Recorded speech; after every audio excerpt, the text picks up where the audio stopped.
Salut à tous! Avant d'aller s'amuser en tout terrain, il est important de protéger sa moto en tout premier lieu. Pour ça, les deux pièces maîtresses sont les crash bars et les pare-mains renforcés. Cela fait un peu plus de 3 mois maintenant que j'ai installé les modèles Acerbis X Factory sur ma moto, une Yamaha XTZ 750 qui pèse tout de même près de 230 kg avec les pleins, il faut le rappeler.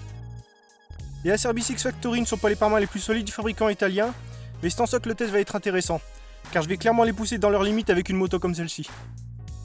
Je procède donc à l'installation sur la moto, qui s'avère très simple en réalité.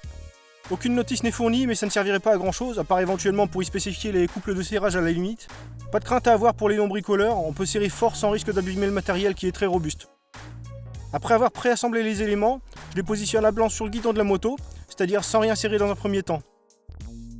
Une fois que tout est ajusté, je peux effectuer les serrages définitifs. Je précise que le montage a d'abord été fait sur mon vieux guidon en acier d'origine qui a un diamètre de 22 mm à l'extérieur et 18 mm à l'intérieur. Acerbis fournit des adaptateurs pour guidon de 28 mm, mais l'expanseur qui se met en bout de guidon n'est normalement pas adapté à des diamètres internes de plus de 16 mm. J'ai bien sorti au montage que le maintien était trop juste au bout de mon guidon. J'ai donc changé de guidon par la suite, c'était de toute façon prévu.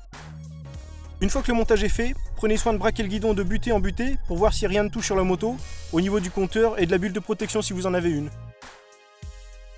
On est donc ici sur des pare-mains renforcés d'une barre en acier, enrobée de polypropylène texturé, très résistant à l'abrasion et très joli je trouve. La coque de protection est composée de 85% de polypropylène et de 15% de caoutchouc. C'est fixé solidement aux barres de renfort par 4 grosses vis à tête hexagonale. Rien ne bouge, ça fait sérieux. Les fixations au centre du guidon sont en aluminium, très robustes là aussi, c'est propre. Il faut savoir qu'on est sur des modèles proposés à 99,95 €, donc un tarif raisonnable pour un produit de marque. Ici, on est sur un vrai produit fabriqué en Italie qui vous en offre largement pour votre argent, rien qu'en termes de finition. Les Acerbis X Factory sont d'ailleurs disponibles dans une très large palette de couleurs, aussi bien au niveau des coques que des barres de renfort. Les pièces sont aussi disponibles séparément si jamais vous avez envie de changer de coloris, ou plus simplement si vous avez abîmé les vôtres. Pas besoin de racheter l'ensemble systématiquement. Sur la route, la protection au vent est de bon niveau grâce à ces larges coques. Avec leur look affûté, mi-enduro, mi-trail, ces pare-mains permettent en réalité de rouler confortablement par toutes les saisons en dehors de l'hiver. Nos mains sont bien masquées derrière la protection plastique, y compris sous le niveau de la barre de protection puisqu'ils descendent nettement. J'ai trouvé ça très bien car ça facilite leur positionnement et leur efficacité, c'est optimal. Les petites ouïes qu'on aperçoit apportent un léger flux d'air en plein été avec des gants bien ventilés. Ça permet de garder un peu de fraîcheur tout en gardant une protection des mains face à la végétation dans les chemins. Libre à vous d'ailleurs de retirer complètement la protection plastique par forte chaleur pour ne garder que la barre de protection. Il n'y a qu'à l'hiver, sous les 5 degrés environ, que cette protection plastique ne suffira plus suivant les gants que vous utilisez. C'est surtout le cas sur la voie rapide où la température ressentie est nettement plus faible du fait de votre vitesse élevée. Malgré tout, en prenant l'habitude de rouler en gardant les doigts bien droits sur les leviers de commande, petite astuce au passage, je peux faire 30 minutes de voie rapide par 0 degré avant de commencer à avoir le bout des doigts gelés avec des gants de mi-saison. Je n'ai pas de poignée chauffante sur cette moto, je précise.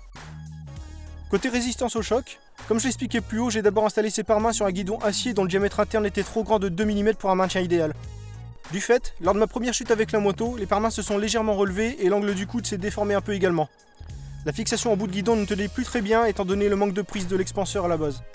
C'était vraiment peu de choses étant donné le choc qu'ils ont subi, puisque les crash bars de la moto n'ont presque rien amorti sur cette chute. Les pare-mains ont malgré tout parfaitement protégé mes commandes. Au démontage, j'ai pu lui redonner sa courbe d'origine simplement en le pressant à deux mains contre moi. J'ai bien senti qu'on n'était pas là sur ce qui se fait de mieux en termes de résistance, mais la suite va tout de même convaincre. Je les installe sur mon nouveau guidon Pro Taper renforcé en aluminium, et c'est reparti. Lors des 2 chutes qui ont suivi, le choc a là aussi été très net sur les pare-mains.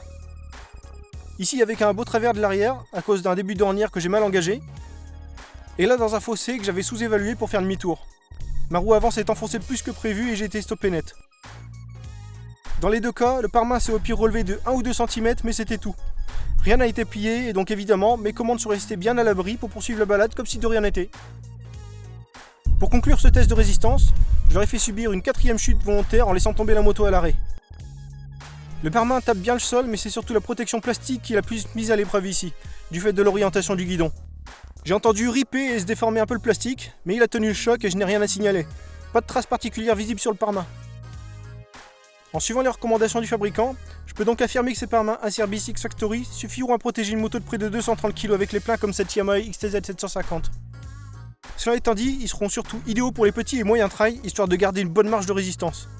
Acerbis propose par exemple les modèles Multiplo qui sont un peu plus résistants, ou mieux encore les Acerbis X Factor, qui sont ce qui se fait de mieux en termes de résistance mécanique et de protection du pilote.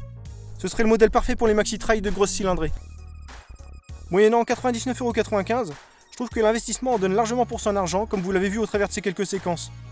En dehors de l'expanseur limité au diamètre interne de 16 mm maximum, donc prenez soin à prendre les mesures de votre guidon au préalable, je ne leur trouve aucun défaut. Ce sont de bons pare-mains pour nos trails et je compte bien les mettre à l'épreuve encore longtemps sur ma grosse mémère. Sur ce, je vous invite à retrouver le lien de l'article complet en description de cette vidéo, et moi je vous dis à très bientôt pour une prochaine vidéo. Allez, salut!